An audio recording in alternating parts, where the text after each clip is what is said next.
Muchas bendiciones a todos, hermanos y hermanas, y que Dios bendiga su palabra también en esta mañana.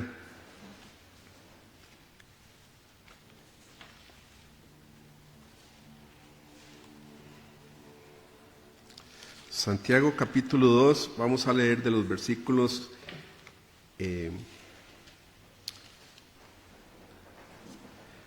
vamos a repasar de los versículos 14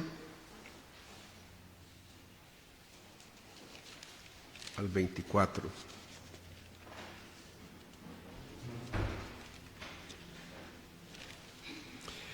Y bueno, que Dios les bendiga a todos. Vamos a orar antes de empezar. Oremos.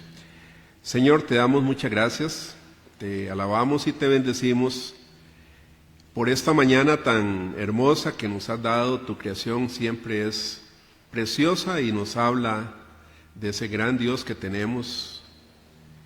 Pero también tu palabra, Señor, nos has dejado tu palabra para que conozcamos mejor tu voluntad, para que crezcamos en fe.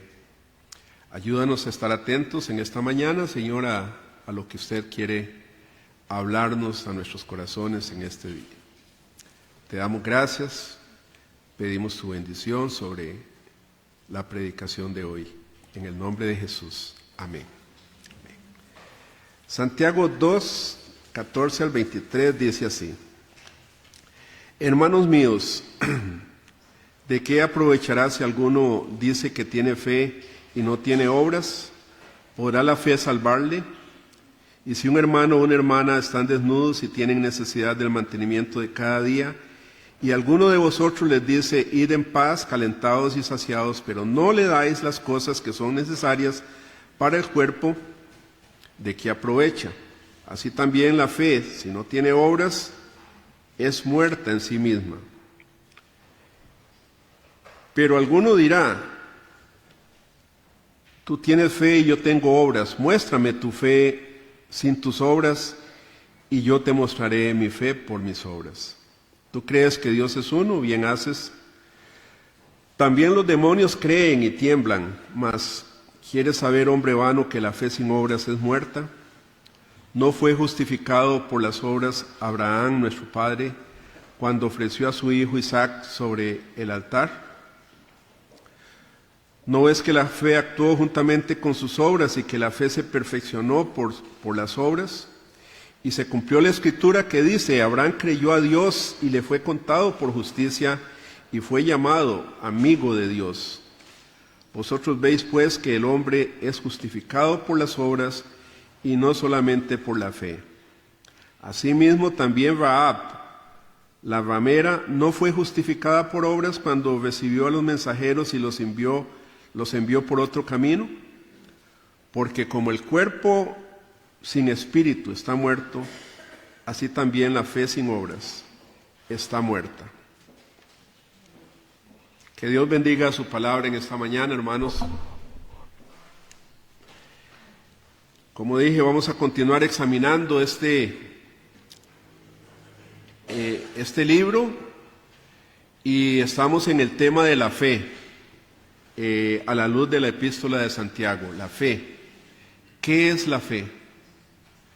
¿Verdad? Y hemos visto dos tipos de fe anteriormente. Una, la fe muerta. Una fe que es muerta. Y otra fe que es la fe demoníaca. Y podemos definir la fe muerta como una fe que no da frutos, y la fe demoníaca como palabras, conocimientos sin fe, sin práctica. Para ilustrar la fe muerta, habíamos visto que Santiago nos lleva a una reunión en la iglesia y nos muestra la reacción de los hermanos para con dos creyentes que habían en la iglesia que eran pobres, muy pobres. Los hermanos de esa iglesia no les ofrecieron ninguna ayuda, sino que les dijeron, Dios lo bendiga, nada más. abríguense y que les vaya bien, pero no hicieron nada. Y lo que vimos la vez pasada es que los buenos deseos no pueden reemplazar un almuerzo, ¿verdad? Ellos lo que necesitaban era ayuda práctica, comida, abrigo. Santiago está dejando claro el punto de que la fe que no tiene obras es una fe que no funciona, es una fe muerta. Y yo les había hablado, ¿verdad?, de que es necesario que nos examinemos si nosotros tenemos una fe muerta. Podría ser, ¿verdad? Pero bueno, para eso es que Santiago nos exhorta y nos habla al corazón, ¿verdad?, para que nos examinemos. Después Santiago pasa a describir la fe demoníaca. Eso es otra fe, es una fe teórica, que tiene todas las respuestas, sabe mucho de la Biblia, pero no conoce al autor de las respuestas, no conoce a Dios.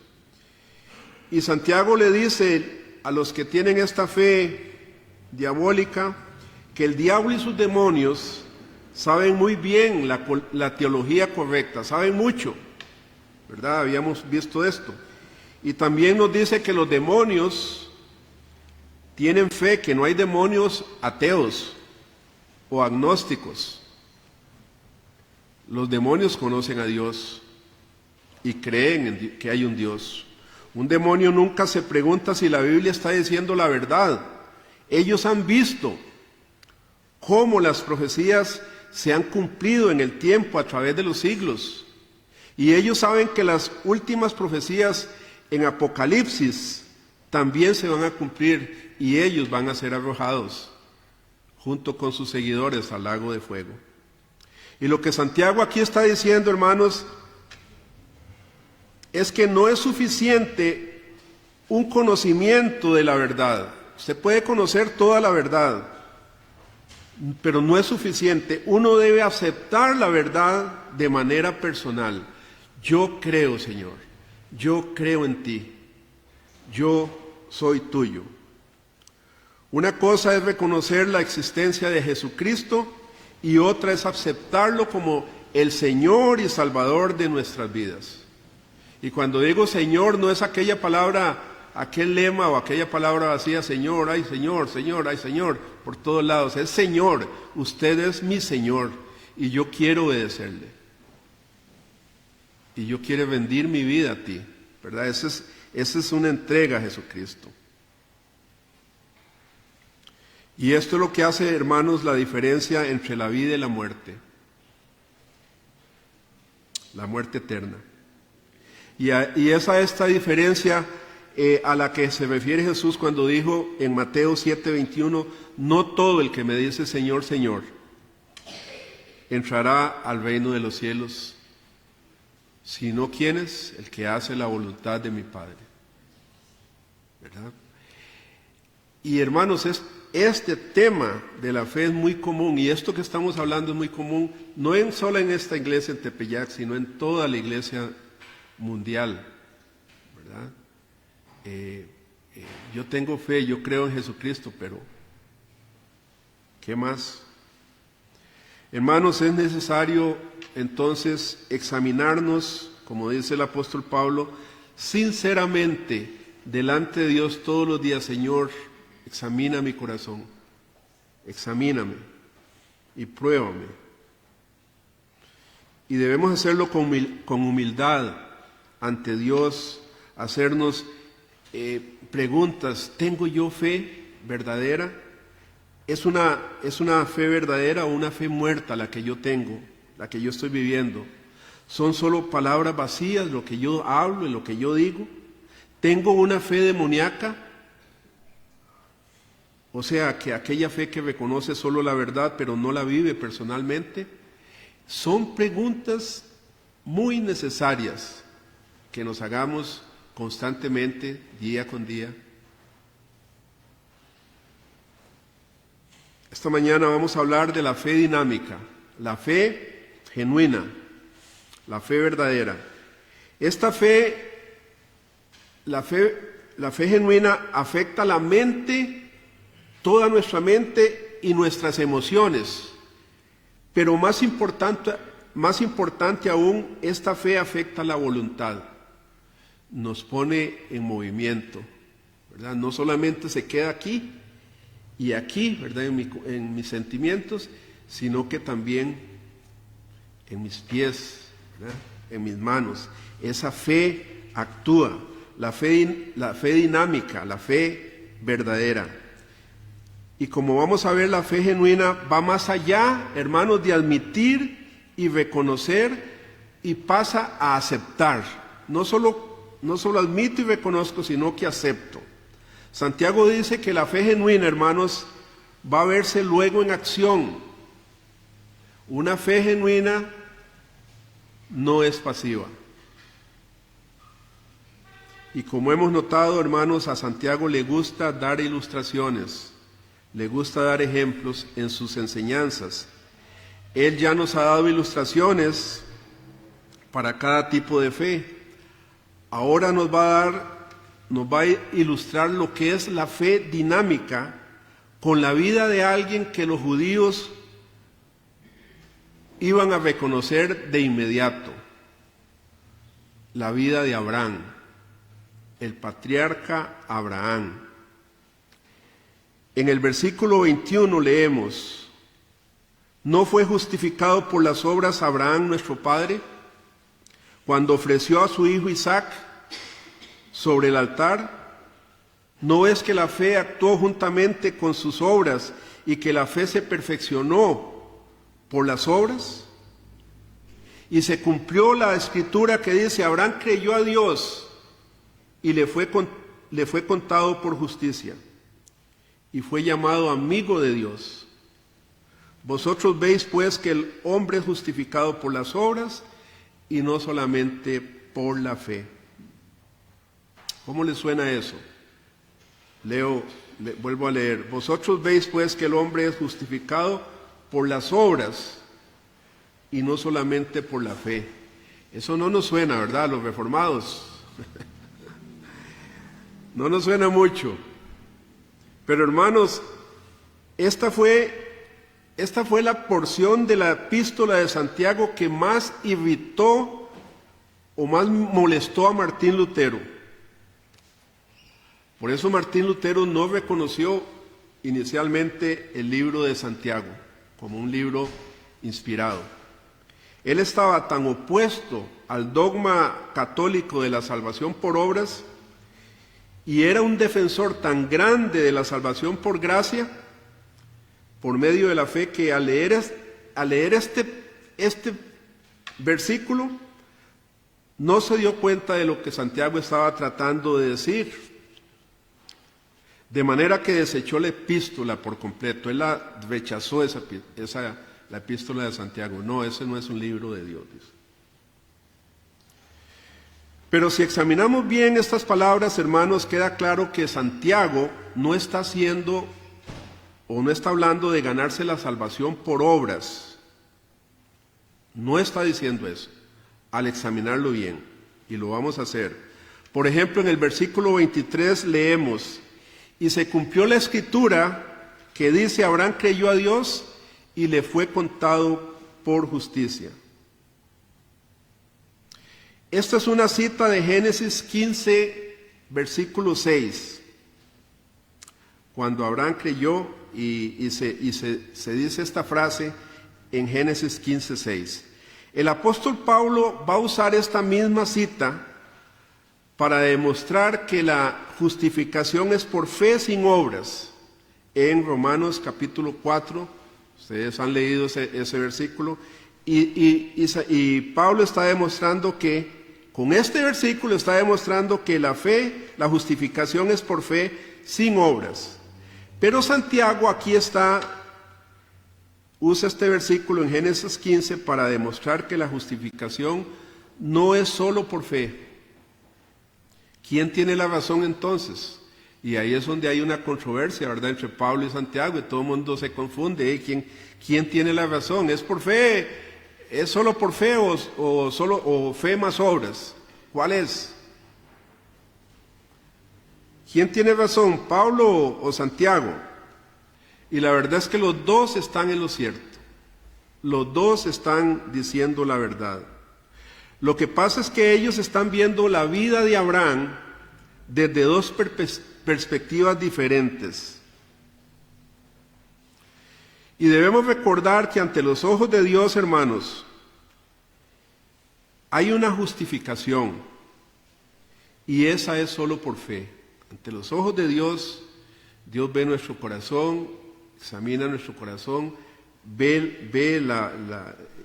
si tenemos fe, y por eso somos justificados.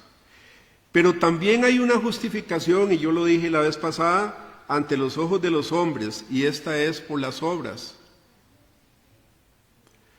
La gente no puede ver nuestra fe. Si yo le digo a la gente, yo tengo fe, tengo mucha fe, y la gente va a decir, bueno, no puedo ver esa fe, no, yo no veo esa fe. Pero sí puede ver sus obras, sí puedo ver lo que yo hago. Las personas, ¿verdad?, no pueden decir, don Roberto tiene mucha fe, o Jonathan tiene mucha fe, porque no pueden ver mi corazón. Pero sí van a poder ver cómo actúo, cómo hablo, qué digo, qué hago, porque la gente eso sí lo va a poder ver. Estas son las dos caras de la moneda en la justificación. De hecho, el griego tiene dos significados para esta palabra justificado. Una es una declaración legal de ser justo.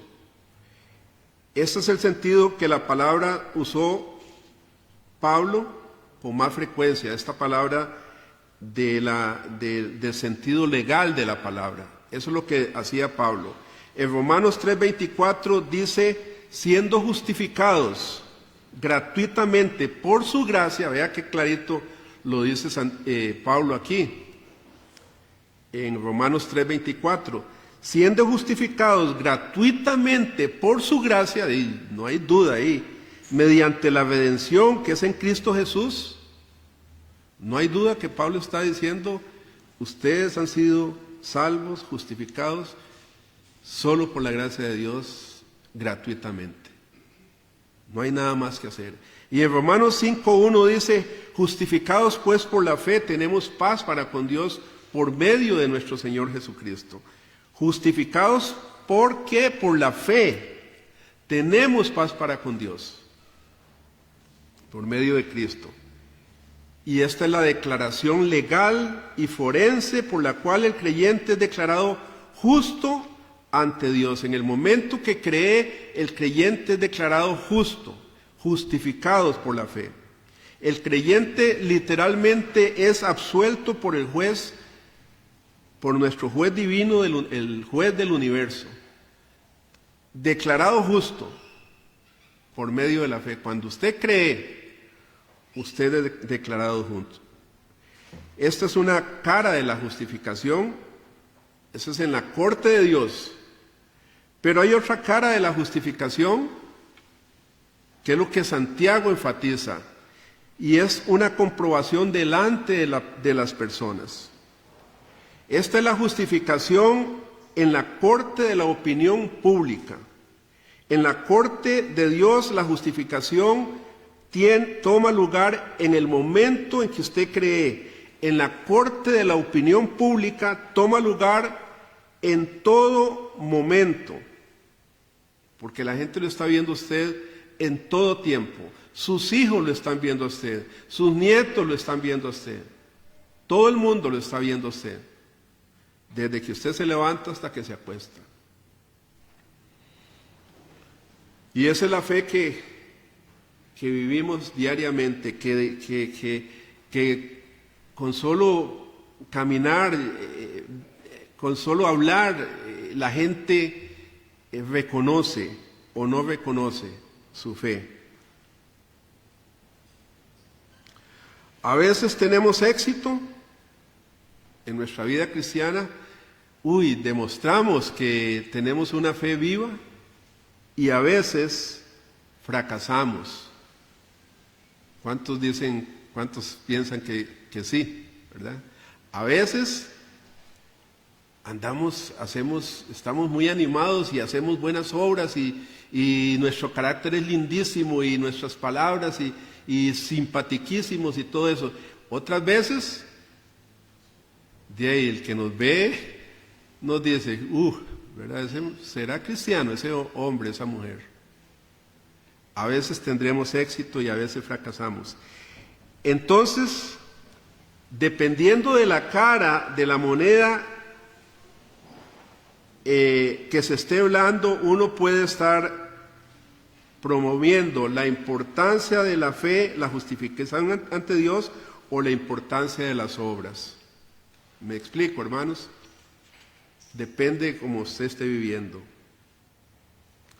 Tanto el apóstol Pablo como Santiago ilustran su cara de la moneda con la misma persona, Abraham, que es Abraham, y usan el mismo versículo en Génesis 15, Abraham creyó a Dios y fue justificado y le fue contado por justicia. Esto es importante entenderlo, hermanos.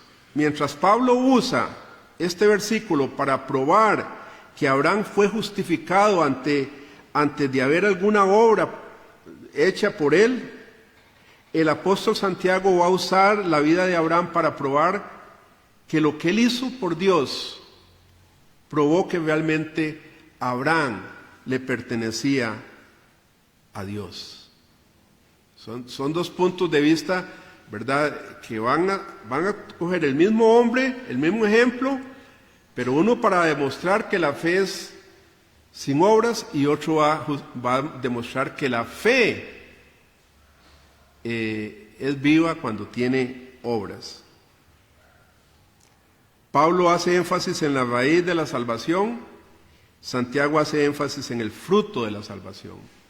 Uno la raíz, que solo Dios puede ver esa fe, y otro el fruto, que la pueden ver usted mismo y los hombres, ¿verdad? Usted mismo y los hombres.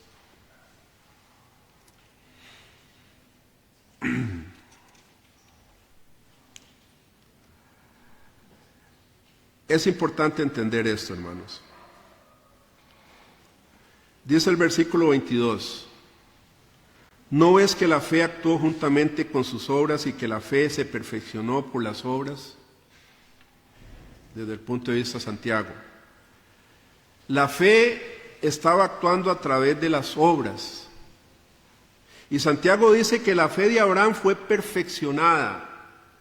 Esa palabra perfeccionando es la palabra, una de las palabras favoritas de Santiago y significa madurez. La fe se estaba perfeccionando, o sea, estaba madurando. En el versículo 22 pregunta, Santiago pregunta, ¿no ves? ¿No ven?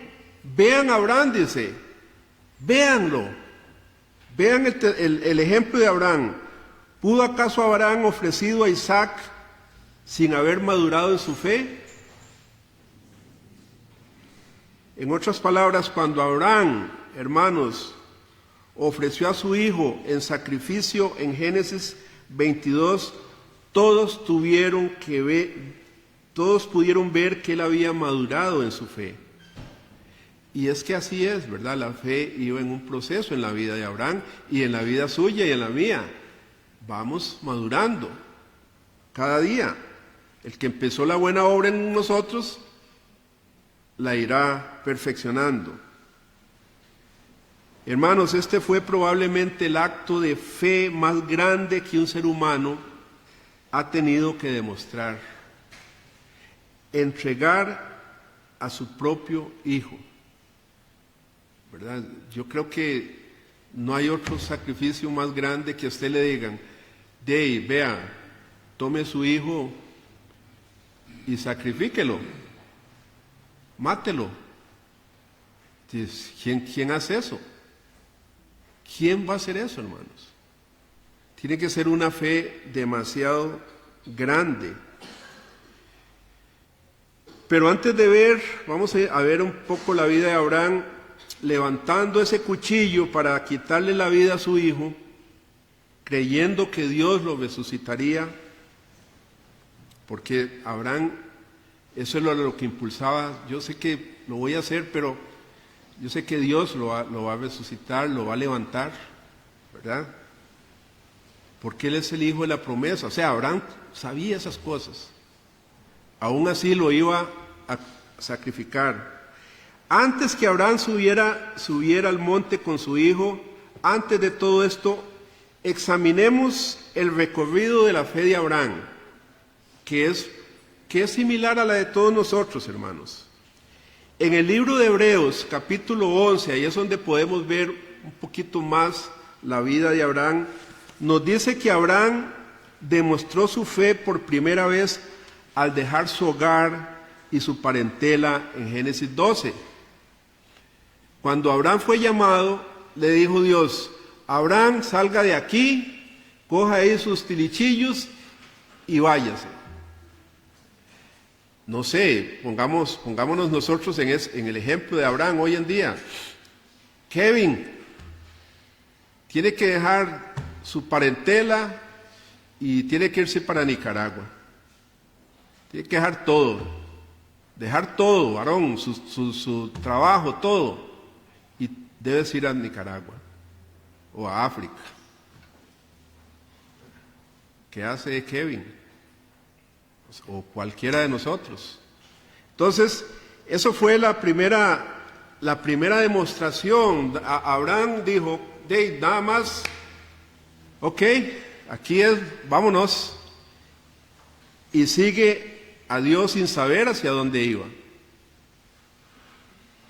Pero no es hasta Génesis 15, hermanos, que se nos dice con claridad que Abraham creyó en el pacto que Dios había hecho con él.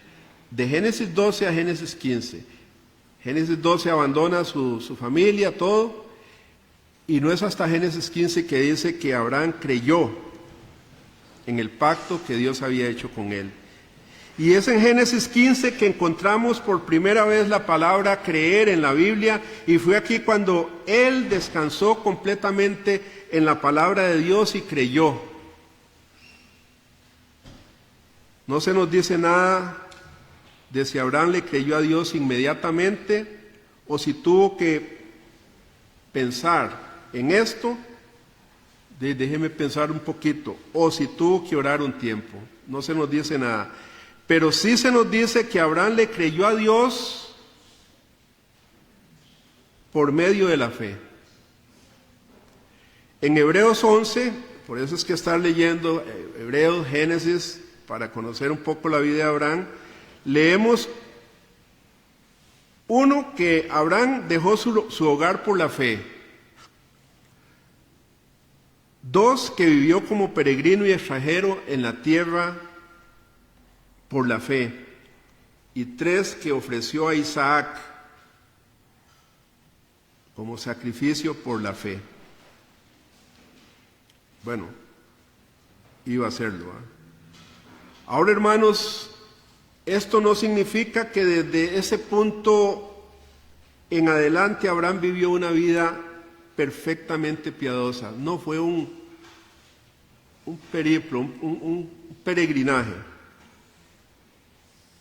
La vida de fe no es una vida de perfección, sino de progresión. Repito esta frase que me gusta: la vida de fe no es una vida de perfección, sino de progresión. Usted no llega a la madurez en el momento en que cree. Usted llega a la madurez en el transcurso de su vida. A veces vamos hacia adelante en la fe, a veces damos unos pasos hacia atrás. No es así la vida de fe, ¿verdad? Sino que es como así. Y siempre vamos para adelante, pero a veces nos vamos en un hueco, caemos. Y así nos pasa a todos. Y así le pasó a Abraham. Cuando él, recordemos, mintió y dijo que su esposa era su hermana para salvar su vida. ¿Recuerdan a Sara? ¿Qué es eso? ¿Qué es eso? ¿Qué es ese hombre de fe? ¿Verdad? Mintiendo. No, dígale que no, usted no es mi hermana, para poder salvar el pellejo, su vida.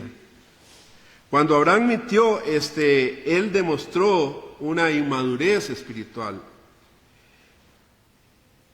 Y en este punto algunos dirían que Abraham no tuvo fe, pero al finalizar su vida, después de 50 años de crecer, aprender, confesar y madurar, Abraham recibió la prueba de la fe más difícil que cualquier humano puede haber recibido. Ahí fue como la prueba ya, no digo final porque las pruebas nunca dejan de estar en nuestras vidas, pero fue la fe culminante. Y por dicha Abraham Dios no probó a Abraham cuando estaba joven, cuando era más joven. Vean que ya la prueba más grande de su fe lo probó cuando su fe ya era madura, había sido perfeccionada. Un autor dice que la vida de Abraham fue una serie de entregas a Dios. ¿Qué entregó Dios a Dios? ¿Qué entregó Abraham a Dios? Bueno, repito, dejar a su padre y a su parentela y entregar la única vida que conocía en la tierra de Ur, salir a ver Dios, a donde Dios lo llevara. En segundo lugar, tuvo que entregar, recuerdan con el incidente con Lot, tuvo que entregar las planicies del Jordán a su sobrino Lot.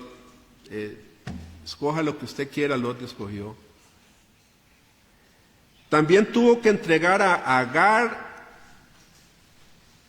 e Ismael. ¿Recuerdan Agar y Ismael en la vida de Abraham? ¿Verdad? El muchacho, el hijo de él, el primer hijo, pero que no era el hijo de la promesa. Y Agar, su otra compañera. Y después de 50 años de haber recibido la promesa de un hijo, de quien saldría una nación, después de 50 años de esperar, Dios le dice que tendría que entregar a su único hijo, Isaac, como sacrificio. Es interesante, hermanos, deberían, cuando tengan su tiempito, volver a repasar la vida de fe de Abraham. Dice que Abraham fue llamado el padre de la fe, al final. Y cuando Dios le habló a Abraham, que ahora ya tenía más de 100 años, le dijo: toma ahora tu hijo, tu único, Isaac, a quien amas, y vete a tierra de Moriah, y ofrécelo allí en holocausto sobre uno de los montes que yo te diré. Génesis 22, 2. Entonces Santiago 2, nos está diciendo a usted y a mí, hermanos, vean a Abraham, véanlo en el monte Moriah. ¿No es la mayor muestra de fe de un hombre? Vean cómo entrega a su propio hijo a Dios. Se lo entrega a Dios. Dios le había prometido un hijo a Abraham cuando tenía 75 años. Y Sara unos 65 años tenía cuando Dios les prometió que tendrían un hijo. Ya no estaban tan jóvenes, 75 y 65 años.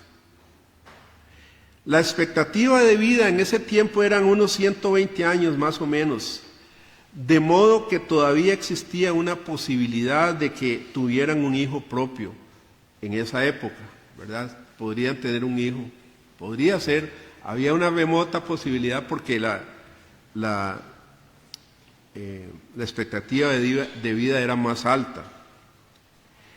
Pero el tiempo empezó a pasar y a pasar, y la posibilidad de tener ese hijo se convirtió ahora en algo imposible. 10 años después de haber dado su promesa inicial, Dios le dijo a Abraham: yo soy tu escudo y tu recompensa, Abraham. Y Abraham le respondió: ¿y por qué, si eres mi escudo? Estoy parafraseando: ¿por qué es que aún estoy esperando un hijo? Después de 10 años de haberle hecho la promesa. Y la respuesta de Dios fue que mirara hacia el cielo e intentara contar las estrellas del cielo. Y ahí fue donde Abraham le creyó a Dios. Después esperó por otros 14 años, hermanos. Después, vea las estrellas, así será tu descendencia. Y Abraham dice: ok, yo sí, Señor, yo creo. Y luego de ahí espera 14 años más. La vida de fe no parecía estar funcionándole a Abraham. Las probabilidades ya eran prácticamente nulas de tener un hijo. Y aquí yo hago la pregunta, hermanos, porque es la pregunta práctica para nosotros. ¿Cuántos de ustedes han tenido que esperar largamente hasta que Dios cumpla su petición, su promesa en usted? Usted ha tenido que, y algunos todavía pueden estar esperando. Pero oro y pido y clamo y nada, no veo nada.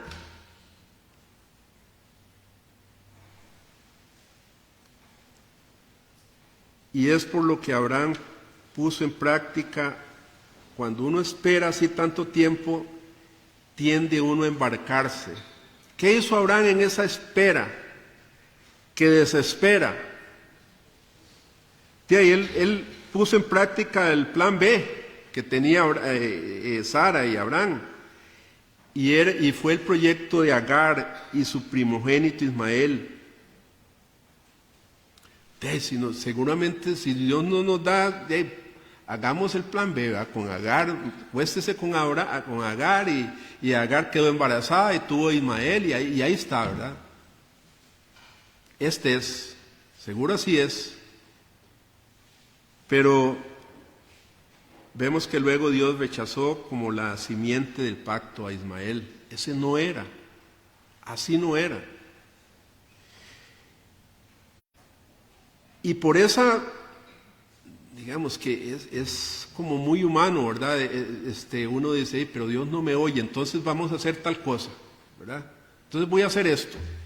Y uno toma las decisiones ahí, muchas veces incorrectas. Ismael crecería después con mucho resentimiento. ¿Recuerdan la vida de Ismael? Cómo lo abandonaron en el desierto, lo sacaron y tuvo que venir el ángel, darles agua, etcétera. Ismael iba a crecer con mucho resentimiento contra Abraham y su simiente. Cumpliéndose la profecía del ángel que le dice a Agar en Génesis 16:12, le dice en cuanto a Ismael: su mano será contra todos. La mano de Ismael será contra todos, y la mano de todos contra él, y delante de todos sus hermanos habitará. Ismael después pasaría a ser el padre de las naciones árabes. Todo el mundo árabe es Ismael su padre. Una constante piedra en el zapato de los descendientes de Isaac fue Ismael y su descendencia hasta hoy, hermanos. Esos son los pleitos que usted ve allá en Medio Oriente, ¿verdad? Una piedra en el zapato de la nación judía hasta hoy. Volviendo al punto, cuando todo lo que Dios le prometió a Abraham parecía imposible, justo antes de que soplara las velitas de sus 100 años, y Sara iba a cumplir los 90 años soplando velitas, ¿verdad? Imagínense qué montón de velas. Ella entonces da la increíble noticia: estoy embarazada. 100 años, 90 años, estoy embarazada. Una noticia increíble, increíble. Y 9 meses después nacería Isaac. Casi podemos imaginarnos aquí a Abraham diciendo: ya no tendré más pruebas que pasar, ya 100 años, ¿verdad? Pero aquí está Isaac, el hijo de la promesa. Pero eso no iba a pasar, hermanos. Nació Isaac, todo mucha felicidad, todo muy lindo, pero no iba a parar ahí las pruebas para Abraham. Y es lo mismo para nosotros, hermanos. La mayor prueba de fe sigue siendo la próxima, la que está por venir. Usted a veces dice: salí ya de esto, esa prueba que me tenía loco, y salimos de la prueba, pero esa no va a ser la última. Pueden venir otras más. Esté preparado, estemos preparados, porque así es. Y ahí Dios nos va madurando a través de esas cosas. Va madurando como Abraham maduró en su fe. Isaac pasaría a ser un tipo de Cristo, una figura que representa. Un tipo es una figura que representa una realidad espiritual futura que se cumpliría en Jesucristo. Ese es un tipo. Y Isaac pasaría a ser un tipo de Cristo a través de todo este suceso, en el sentido de que primero fue el hijo único ofrecido por su padre, fue el único hijo. Jesucristo fue el único hijo del Padre ofrecido. Otra comparación es: Isaac llevó la madera para el sacrificio en su espalda. Jesús llevó el madero de la cruz para su sacrificio. Ahora, mientras Abraham levantaba el cuchillo para matar a su hijo, un ángel lo detuvo y él vio un carnero en un zarzal. Y pongan atención, no era un cordero, era un carnero. Lo vio atado en un zarzal. Y Dios le prometió a Abraham que él proveería un cordero para el sacrificio. Pero, repito, lo que vio Abraham fue aquí un carnero, no un cordero. Y es que en ese mismo monte, siglos después, el Cordero de Dios sería ofrecido como sacrificio por el pecado del mundo. Jesús fue ofrecido como el Cordero de Dios que quita el pecado del mundo, cumpliendo la profecía de Abraham y el cuadro de Isaac como tipo de Cristo, ¿verdad? Hermanos, Santiago pone a Abraham como un ejemplo de una fe fuerte y probada. Fuerte y probada. Y yo sé que en la vida de nosotros hoy en día, hermanos, igual está sucediendo desde que nos convertimos en cristianos. El Señor va a ir madurándonos a través de muchas pruebas, muchas cosas que tendremos que pasar. Y Santiago lo pone como ejemplo de una fe probada. Él está diciendo: Abraham, quien aceptó las pruebas de Dios, a veces de forma imperfecta, porque así pasa con nosotros también, y otras veces de forma exitosa, debe ser nuestro ejemplo de una fe viva y dinámica. Y es lo que está diciendo Santiago cuando dice: vean la fe de Abraham. Vean la fe de Abraham. Hermanos, ¿qué cosas en nuestras vidas será lo que cause que un incrédulo diga: esa fe que tiene esa persona sí es de verdad? Esa fe que tiene doña Rosa sí es de verdad. Amén. ¿Qué cosas en nuestra vida harán que un incrédulo diga eso? Vea, esa persona se ve una persona de fe. Y eso es lo que Santiago, hermanos, en este libro quiere que nosotros mostremos en nuestras vidas una fe dinámica, una fe que diga a la gente, sí, esa persona de veras tiene una fe de verdad, una fe genuina. ¿Y cómo podemos mostrar ese tipo de fe, hermanos? Bueno, por medio de lo que entregamos a Dios.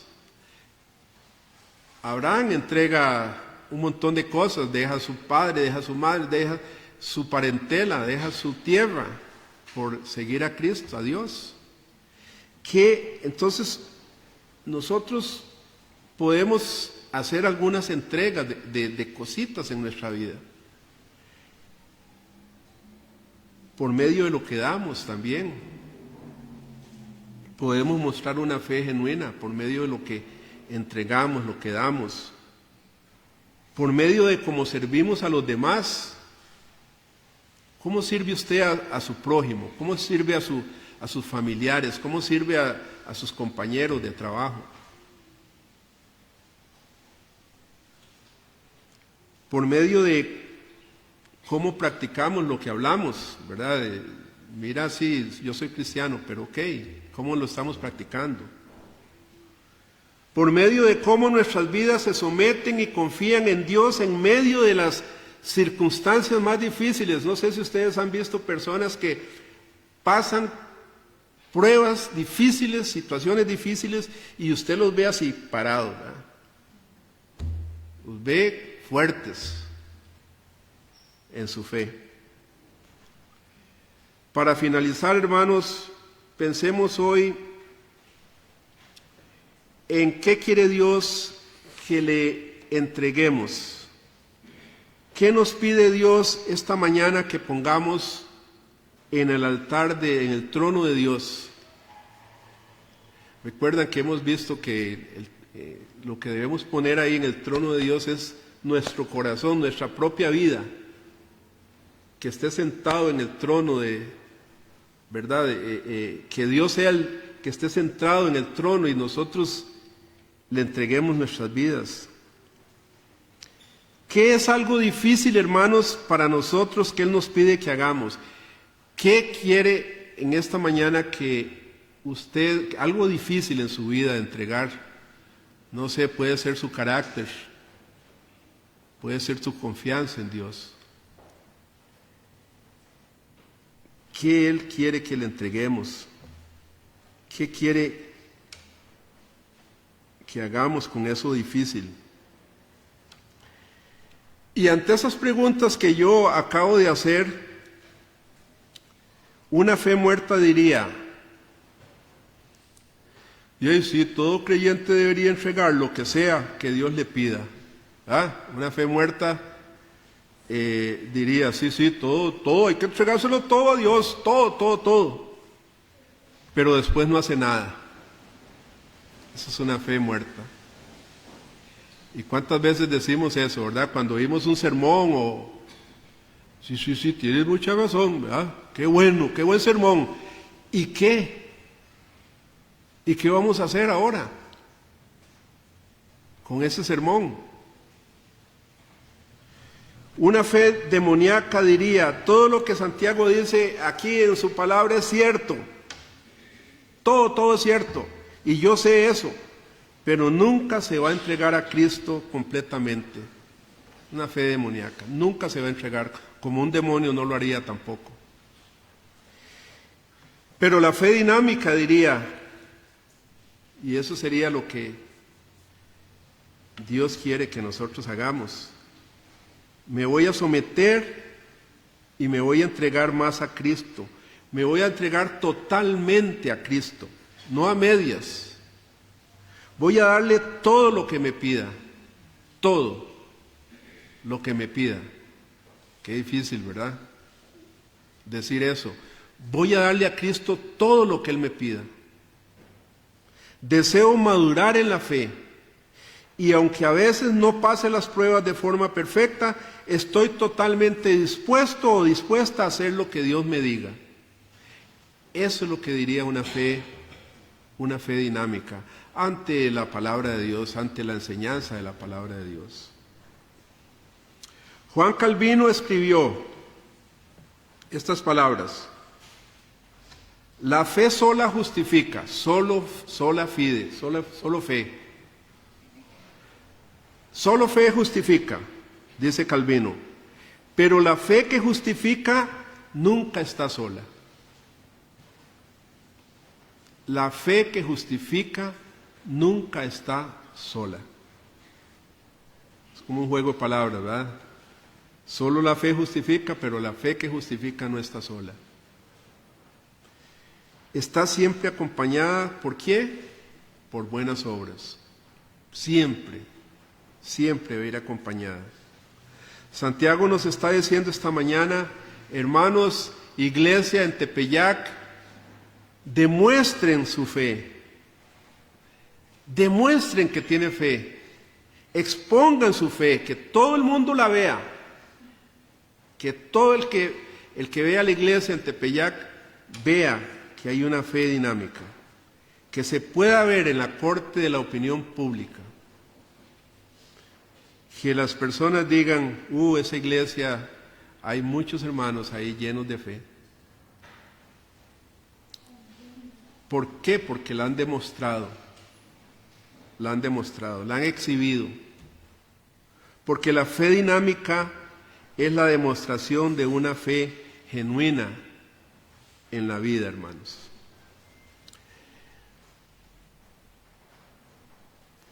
Hermanos,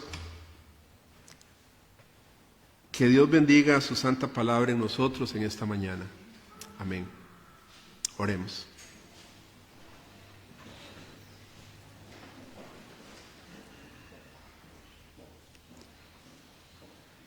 Señor y Dios Todopoderoso, nuestro Padre Celestial,